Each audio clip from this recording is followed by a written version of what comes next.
This is KUGAN CASSIUS for IFL TV in association with MTK Global. Delighted to be joined by now retired professional boxer, GROVES. Does that sound weird? No, it doesn't sound weird to be retired. It's a bit of a relief, to be honest, now to get it out in the open. And it's been absolutely fantastic. Like, the response from everyone has been sort of unbelievable. You know, the positive vibes that come away have been, you know, fantastic. But yeah, no, I've sort of half known it for a little while now that you know, now's the right time for me to get on with a new challenge. You say you've known it for a little while, but obviously you haven't spoken to any of the media or put anything out for the best part of, what, 5 months nearly. So were you kind of doing that, using that time to make sure you were making the right decision, or was your mind already made up after a certain time? You know, I think it was already made up. But maybe even win, lose or draw in Jeddah, there would have been a nice way to have gone out. You know, I said in my statement that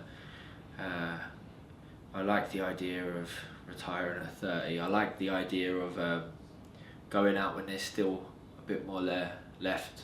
But I also know that I wanted to go out at the top, you know, be it on a loss, but still going out at the top of my game. And that's more than satisfying for me. And I've been looking forward to a new challenge for a long time now. You know, I wasn't quite sure what that was going to be, but a few things, you know, taken my interest, and I'm looking forward to finding a new pursuit of happiness. Just going back to that night in Jeddah, looking back on it now, can you tell us if the well-publicised shoulder injury you had any kind of factor on your performance on the night? You know, I don't want to.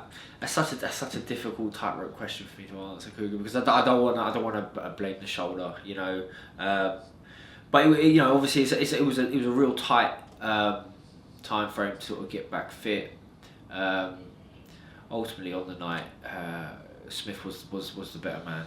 You know, and he won. He boxed well. He dealt with the situation, I feel, probably better than I did. You know, there was a lot of factors obviously to contend with, a lot of things going on, and you know, just fair play to Smith. You know, he's had his own journey. He's had his own things to have to deal with. You know, he's been a real patient fighter, and when his chance came, he stepped up, and he got the job done. So, you know, full credit to him. Obviously, I'd love to have won and got out on a win as a world champion, but you know, it can't always be perfect. Have you watched the fight back? Yeah, I watched the fight back a few times. I haven't watched it back, like, literally straight after the fight, just to get a gauge on it. And it's typical of every time that I lose. It's pretty nip and tuck. Do you know what I mean? There's not that much in it. You know, I don't know. I can't remember how I scored the rounds, but I know that they were close. I think on the night, two of the judges had me ahead, or maybe more.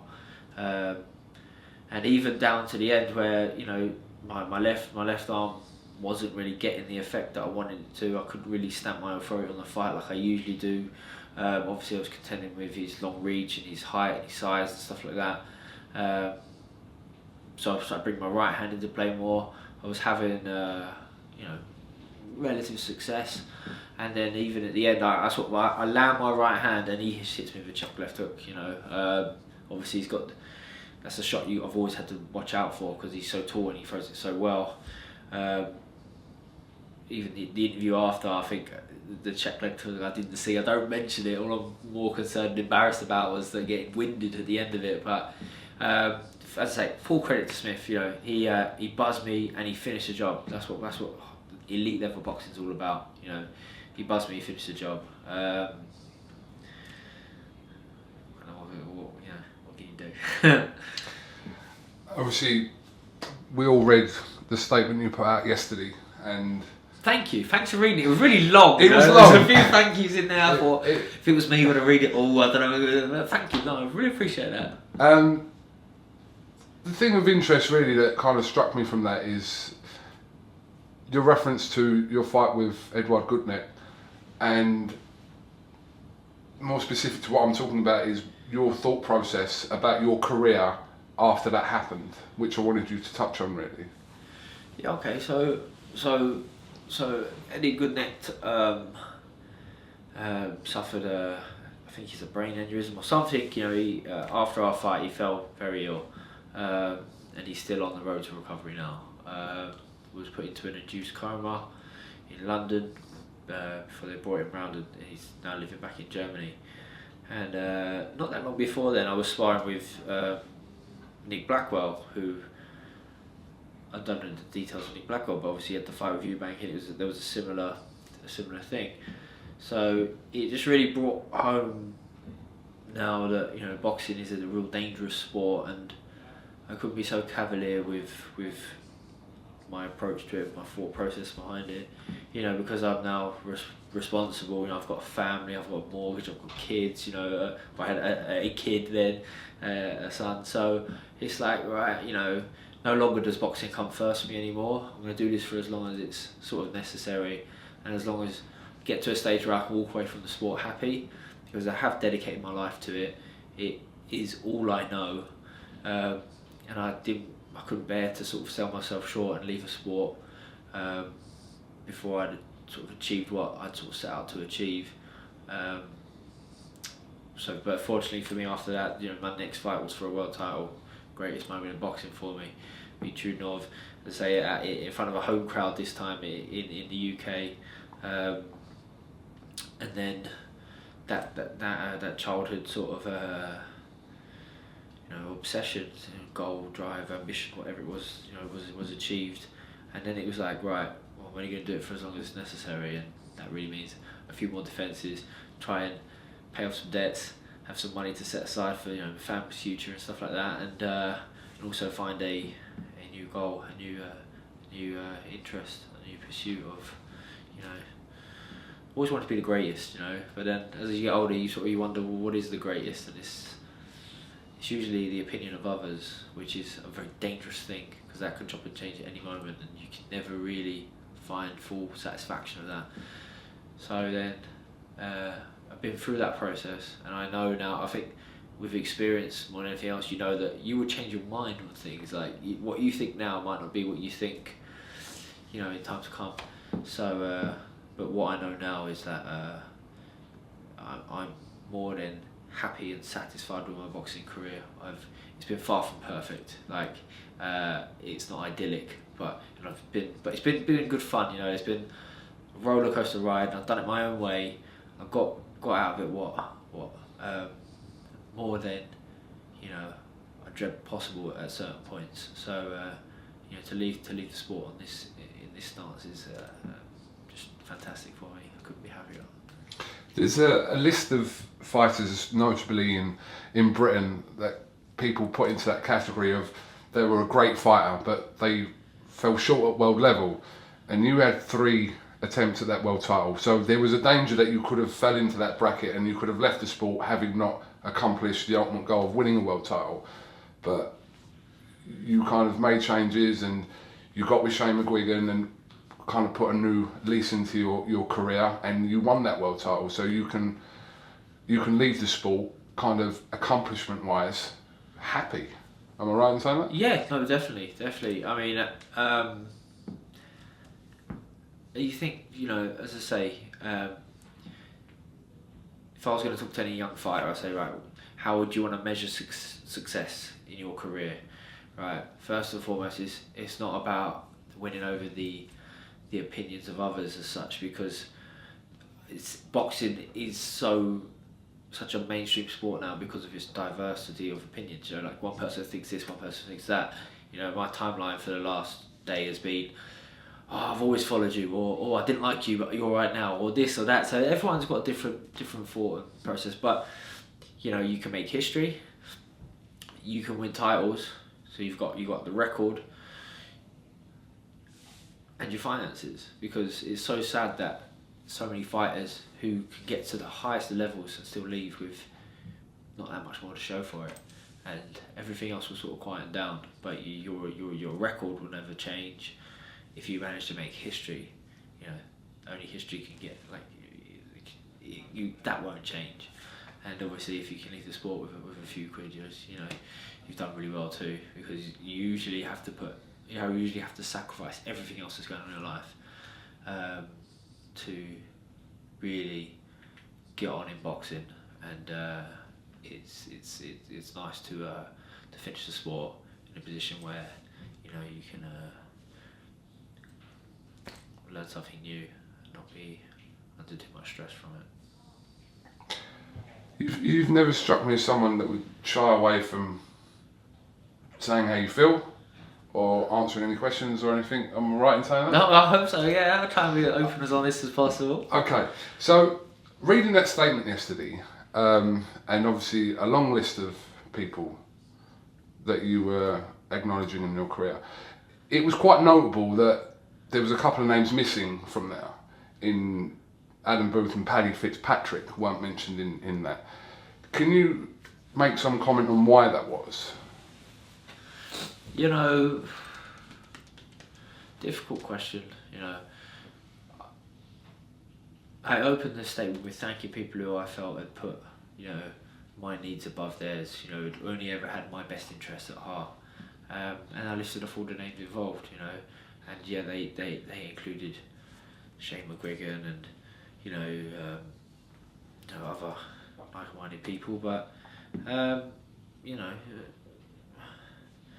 sure Adam Booth don't mind, and I'm sure Paddy don't mind. They didn't make the list, but you know, they certainly were part of my careers. You know, Adam in particular was a significant part of my career, but I didn't feel the need to thank him. You know, and it was just a thank you for the people who had really gone above and beyond, and furthered my career and aided me to becoming a world champion.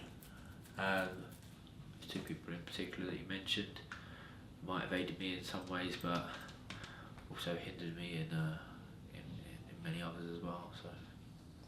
All right. Well, listen, I thought I'd ask anyway. Yeah, but yeah. I'm glad you did. Fair Hopefully enough. I answered it to my own satisfaction, if it's the right way. I'll watch it back and go, ah. Yeah. Fair enough. So, if I was to say we take the children of Wynn away for a moment, Yeah. what fight gave you the greatest satisfaction of winning? Winning James DeGALE, beating James DeGALE.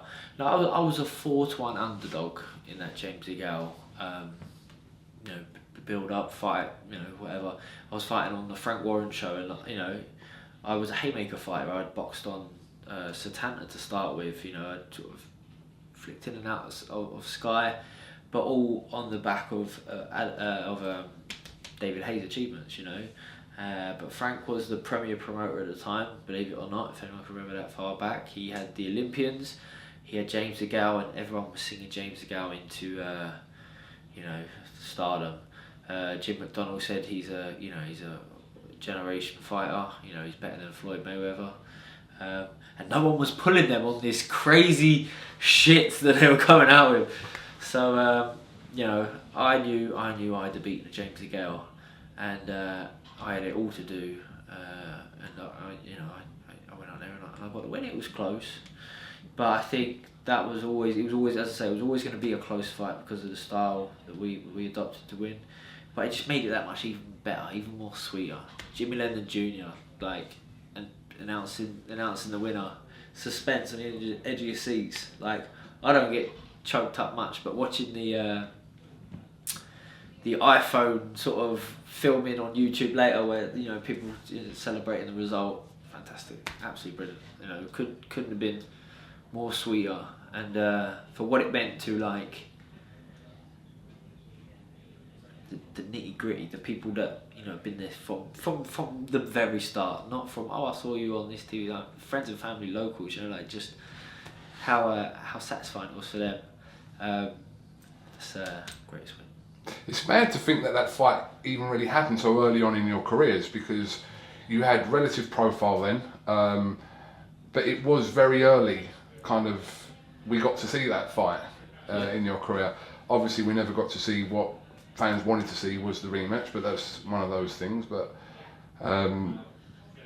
haven't sort of heard anything from James DeGALE since your retirement yesterday. I don't know if he tweeted or anything. No, well, you know, he's going to be busy. He's obviously fighting next month against EUBANK. So, and I'm going to be there that night. I'm going to be covering that fight. I'll be working for ITV, so that'll be good fun.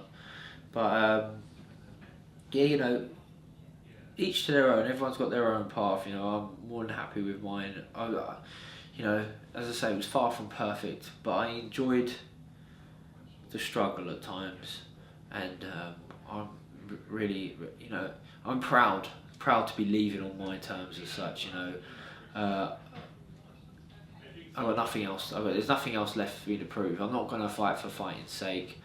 You know, maybe that's what DeGale's doing now. You know, a fight with EUBANK, which I'm not sure if it's even for a belt or not. It's a fight for fight's sake. No one's really got behind it yet. I don't think they've hardly sold any tickets and that. You know, I'm sure it'll pick up as he gets closer. But you know, it's just, as I said, it would have been nice to have another fight with DeGALE, but there's absolutely nothing in it for me right now. You know, so that's why I'm happy to leave. You know, with options as such. You know, it's satisfying. Classy tweet from Badu Jack, who obviously you shared the ring with and fought, and yeah, for a world title. But I saw he sent you a tweet today, kind of wishing you well. I don't think I've quite seen that one. But yeah, because I've always liked Badu Jack. You know, like I'm definitely half guilty of it. You know, anyone I get stuck into, you know, people think that I dislike everyone I fight and that, but Badu Jack was always really a nice guy. You can't really not like Badu Jack. No, you know, but you know, when I fought him, he was like just a relative unknown. People just thought he was going to be a knockover job, and then obviously since then he's gone on to prove he's a two-way world champion. He was the real deal. Like he was a good fighter, and I saw pictures of him like last week after his fight. Where he looked like he's been hit by an axe. You know, he's a good guy. So I sent him a message after that, just like, you know, wishing him well. Hope he's alright. I know he's alright because I've seen the stuff he's put out already. So it's nice for him to send a tweet over. Andre Ward, a tweet from Ward. He's now my mate, you know, and you know, and plenty of others, people, you know, you don't expect it from. So it's really sweet, you know. I think people have really sort of, you know, they appreciate that, you know. Sometimes you have to act a certain way, you know, to get your point across. But they like it that, you know, I was happy to never back down and have a go and try my best and roll the dice, and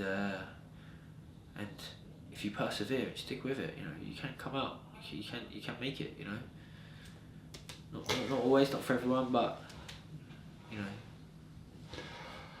One of the best rivalries of the modern era in boxing was obviously yourself and Carl Froch. It was the two fights itself.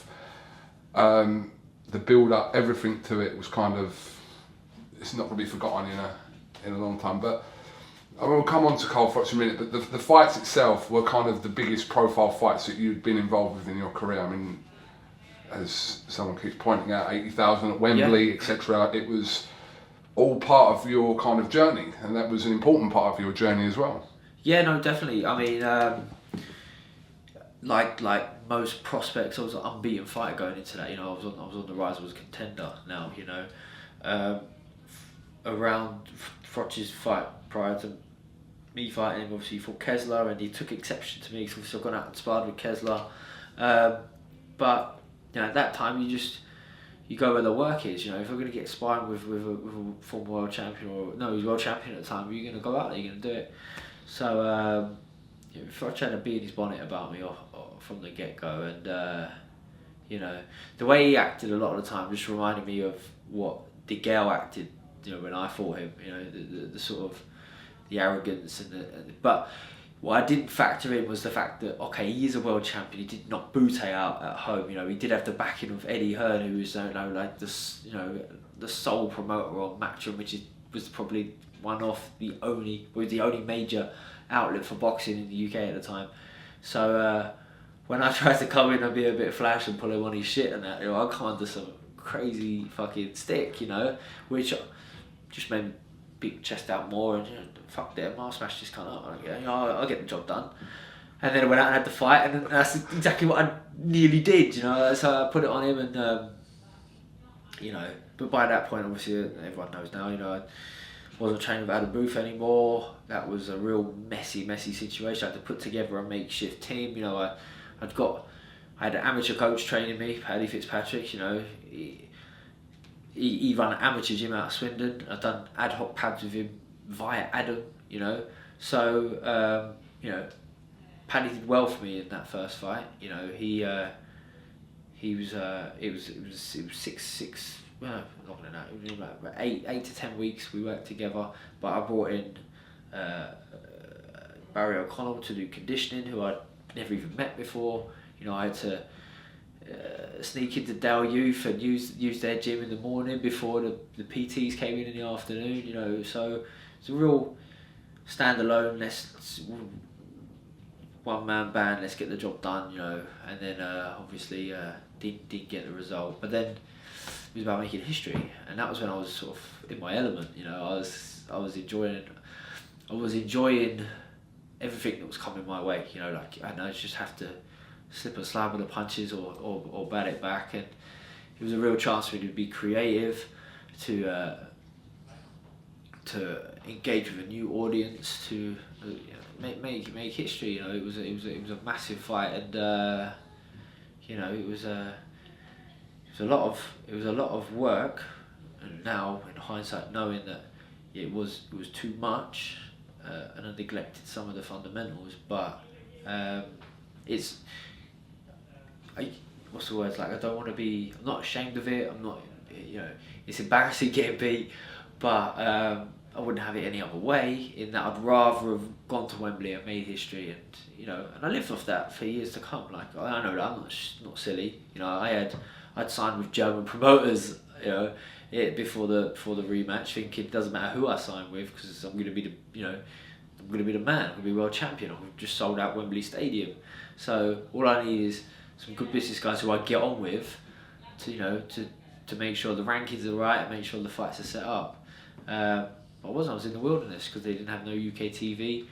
I was then ad hoc on predominantly matchroom shows, I think, as and when, late replacements, late add-ons, mediocre money to shit money. So and just waiting for that next opportunity, which obviously came against Badou Jack in Vegas, so, which had its problems as well. And we dust ourselves off, we restart, we reload, we rebuild, we made it work. So. Just kind of finishing off on the whole Carl Froch thing, what did you make of his comments yesterday regarding your retirement? Yeah, I haven't quite seen the comments, and because I think it was a telephone interview on Sky, and he's a clever man, Carl. I was saying this earlier, because I remember when we was engaging in the to and fro's in the build up, you had to be on your A game, because if you messed up, if you said something wrong, just like I was trying to pull him on his shit, he would always pull me on my shit. But then sometimes he don't engage his brain, and I wonder why, because he's got annihilated since. So I don't know what he said, but he's got annihilated for it. Even my old mate Andre Ward's come in and gives him a stick, called him, it's his old man, he's 40 years old, get a grip. And then FROCH put out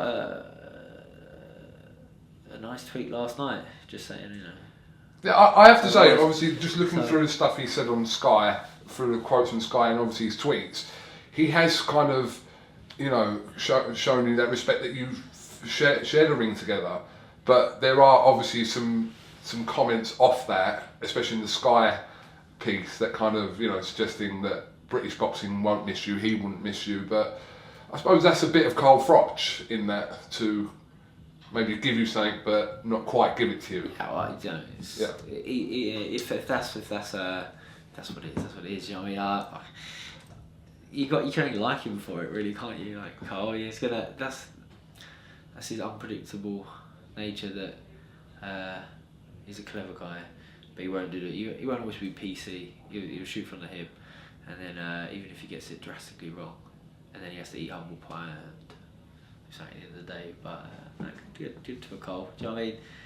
Fucking knocked me out in front of 80,000 people at Wembley Stadium. I made him. Is it 8 figures? He got an 8-figure payday out of me over 2 fights. So and he retired. He retired with all his belts. So right, so I'm just gonna pick it up from. No, who can knock a man like Carl FROCH? I think fucking hell, he knocked me out, didn't he? In front of 80,000 at Wembley Stadium it was, and his last 2 fights, I think he made. Is it 8 figures he made out of our 2 fights? So congratulations! He is. He should be the pin-up boy for any young pro. That's the way to go out, man. He fucking smashed it. You know, he can't. He's got a free tongue to say whatever he wants, whenever he wants. You worked with Frank Warren. You worked with Eddie Hearn. You worked with Sowland. So again, all those promoters played a big part in kind of what you achieved in your career at some point. Well, yeah, they weren't always, on my side, So, you need the promoters in boxing, and promoters not an easy job, and usually they come under a lot of stick.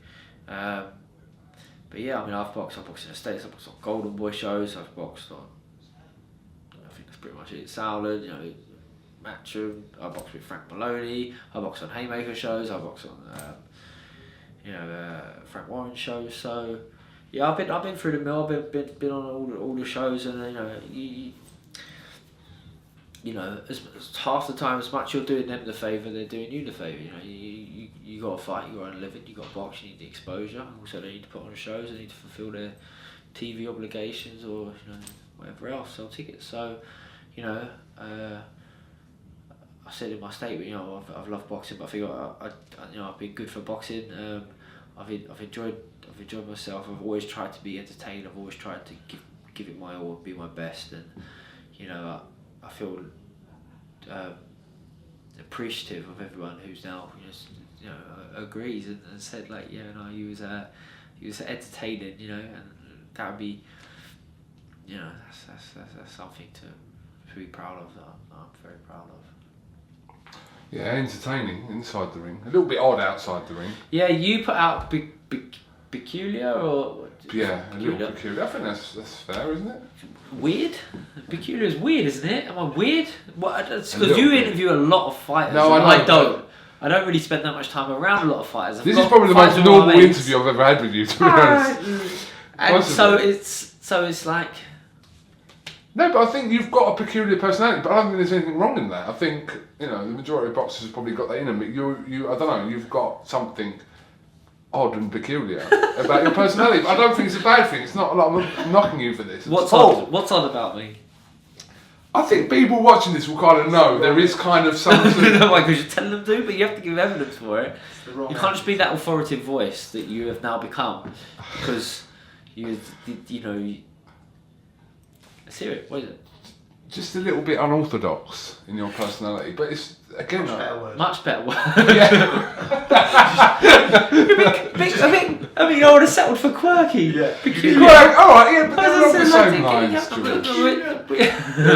You look so old like a nursing home.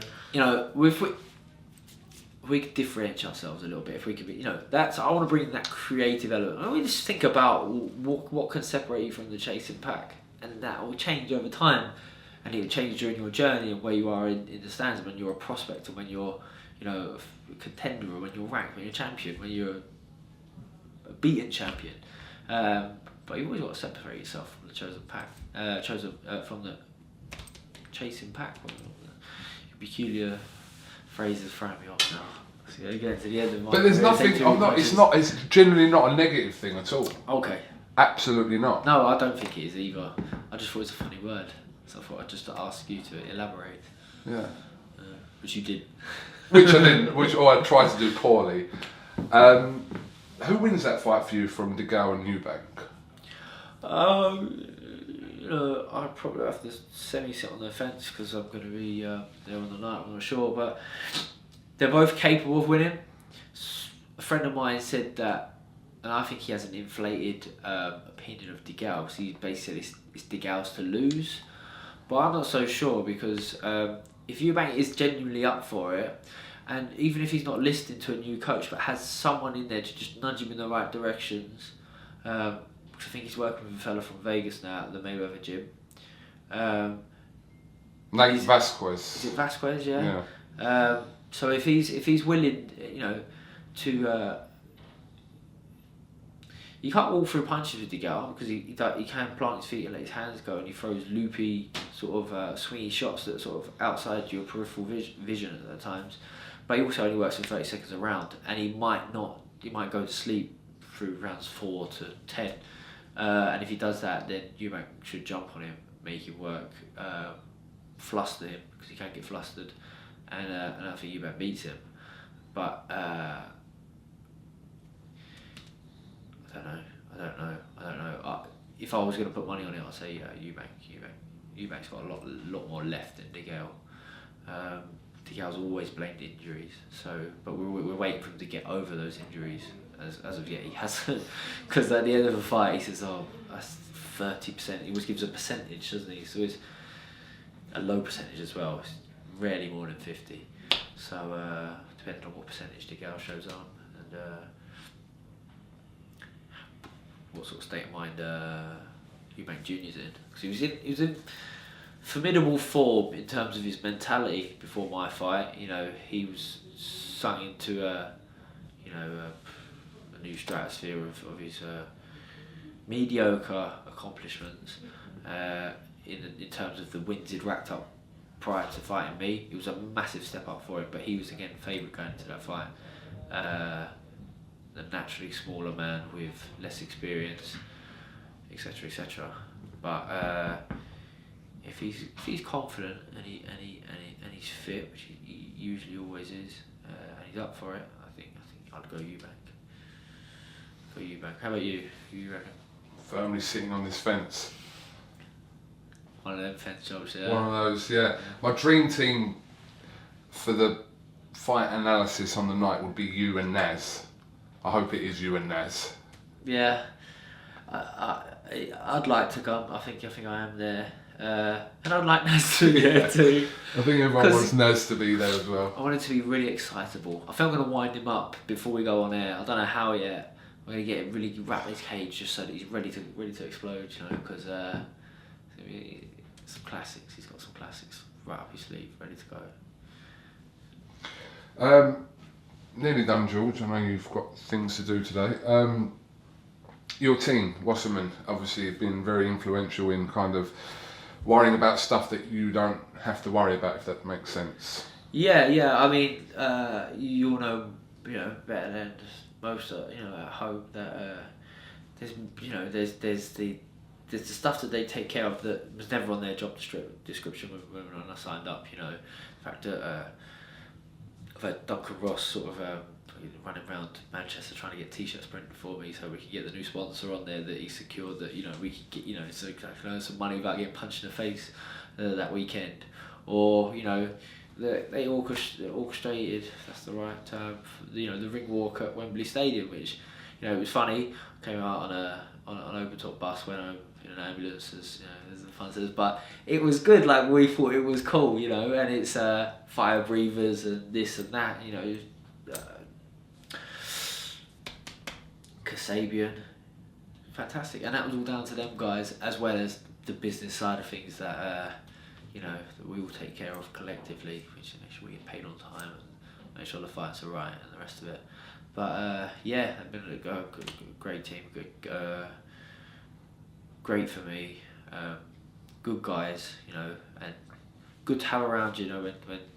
When fight week, when you're a little bit temperamental, you might be a little bit tight on the way. The pressure's on, you're being pulled in many different directions for many different things, and having some guys that you get on with or on your same wavelength to hang out with have been priceless as well. So, yeah, I will echo that about Duncan Ross in particular, because he's sitting there. Because he's sitting there as well, but I don't need him to be sitting there for me to say this, but he generally has been very helpful all the way through your career from my perspective, etc., not just with you, but other people as well. So, yeah. Cheers. Yeah, so I mean, they're managing fighters. They worked with me originally commercially. They would get me deals. And they got me you know, the commercial deals I got for the FROCH rematch, obviously it's a huge fight, so it's the biggest opportunity. But that was like not far off what I got paid. Well, that's not far off what I got paid for the juvenile fight. So I got that money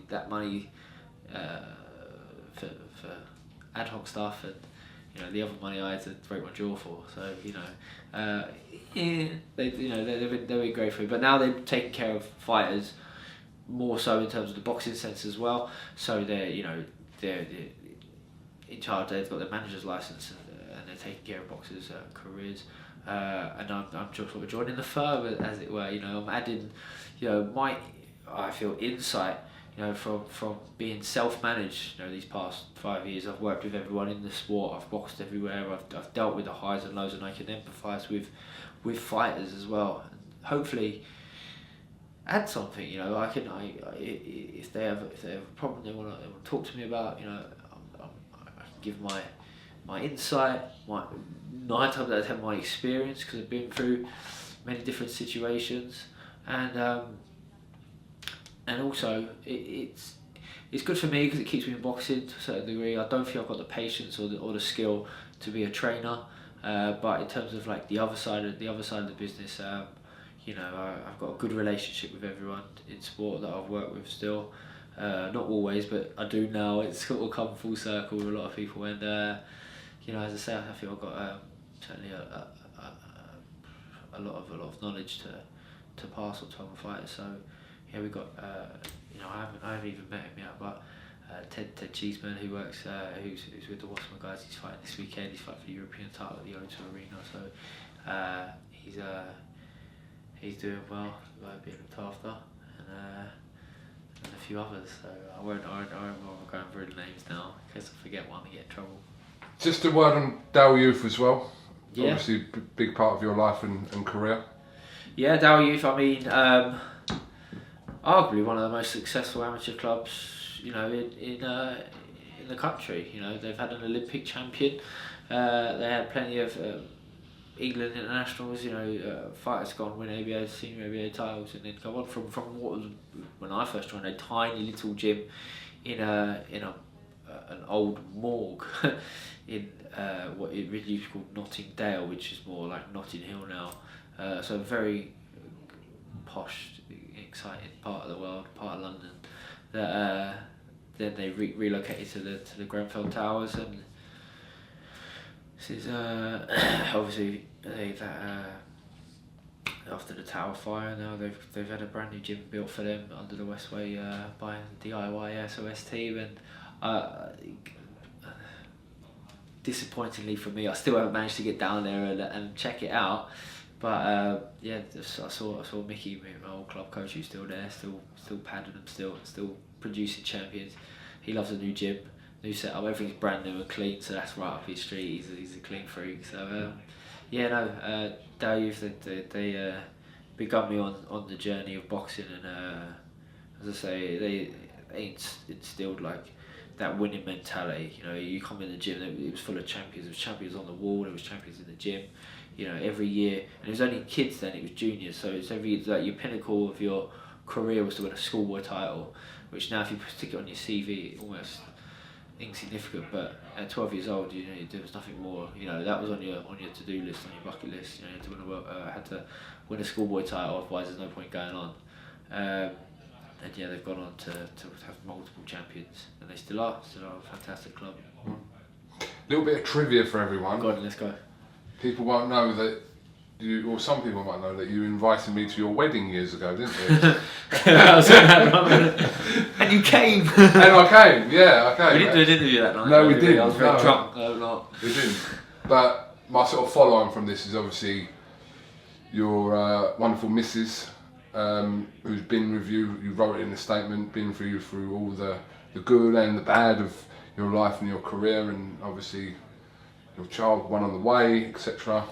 Yeah, no, we've got two now, 2 boys. Oh, I thought you had one on the way. Yeah, no, that's probably just the way I was. Yeah, no, 2 boys now. Youngest boy, Albie, 7 months. So he's the happiest little boy you'll ever meet. It's hilarious. He's up all night, but he's lovely. So yeah, we got Teddy and Albie. my wife Sophie. She's my childhood sweetheart. I've known her since I was 2 years old. We've been married now for 8 years. No, when did you come to my wedding? I'm trying to look at these pictures on the wall. We've got 8 years. No, we got married for 6 years. So yeah, no, she's been through it all. You know, lived and breathed it. Only missed one fight, and that was in Jeddah, the last fight. So yeah, maybe I needed her that night. But she's yeah, she's lovely. My mum and dad as well. Put them in the statement as well. So they're you know, they've you know, they struggle. You know, it's hard. Like it's emotional, stressful. Fight week, fight night. To be around, to be part of it. But they've been nothing but supportive and you know, really aided me in, you know, achieving my goals, which is great for me. Lovely. One last question requires a one-word answer, and then we can. Retired. Done. Any regrets in your career? Fucking loads, mate. Of course, loads. Of Okay. You do one word answer. No, but a lot of people would say no, I don't. I don't really get that. You know, no regrets. Hey, do you know what? There's plenty of things that I could have done better or could have been better. But at the same time, it's like, do you know what? One example I always think of is like, I could have left Booth when there was nothing else I could do but leave. Like that was dead. Do you know what I mean? But I'm fighting for a world title, and I could have gone to Shane McGuigan, who was still a pro trainer in London then. In many ways, would have been a much more logical fit. But he was younger than me, and I was at the peak of my arrogance. And how on earth could I have worked with Shane McGuigan at that point, who I'm not sure if where Frampton was at with his career. So you know, it was sort of like I probably didn't have enough respect for him at that point to have worked with him. And if I'd gone to him, I wouldn't have gone to him years later and then got my success. So like, everything for a reason, do you know what I mean? I was waiting for that. I waited 15 minutes for you to drop that in. Everything for a reason, you know. So no, I had to make enough mistakes, I suppose, to finally find the right path. More than anything, it would have been good if I'd met Shane earlier, and then also had the respect for him that I had when I did. Maybe if Shane was like a few years older, we could like, you know, lay at a time in, you know, Inception or Back to the Future or something. I don't know, you know, and you know, I could have met him when he'd already had a couple of world champions, but I was still like 20, 24, any age. But because I feel you know, he's a good coach. He and we gel, and he didn't lose the plot, which was handy for me. So. Okay, George Groves, thank you very much for talking. Thank you. Thanks for coming in today and having a little chat and that. Hopefully, he's delivered good work for you, and appreciate everything. I've really enjoyed your career so far. I don't want you to call it a day anytime soon. You stick with it. No, I'm not going anywhere. From the start. I'm not going anywhere. From the bottom of the Grenfell Tower at the DeGALE press conference, and your meteoric rise to, you know, to the top and staying at the top has been phenomenal, and it's been a pleasure to be that, to have that part of it, and you know, to see you succeed and achieve and excel, and yeah, don't stop now.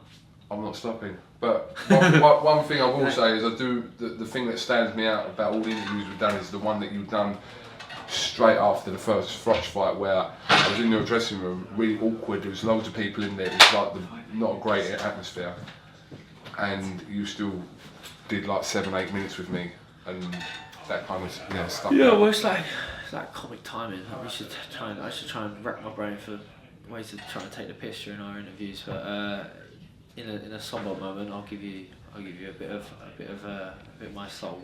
Try and tell you the truth. Try and tell you how I'm feeling. Try and make it good work. Always try and deliver good work. Sometimes you watch it back, you know, it's a bit cringe or it's a bit dated, but that one hopefully it was more than genuine, so it might stand the test of time. Because I saw it came up in something recently, so yeah, I'll see it recently. Two big panda eyes as well, which makes it look very sad. Very quiet as well. It's very like Yeah. George, thank you very much. No, and thank you listen, very I'm much. sure we'll catch up with you around the EUBANK, DeGALE Yeah, fight no, week, definitely. etc. Yeah. So, Hopefully you pick a winner by then. no problem. KUGAN, CASSIUS, George Groves, IFL TV. Thank you very much.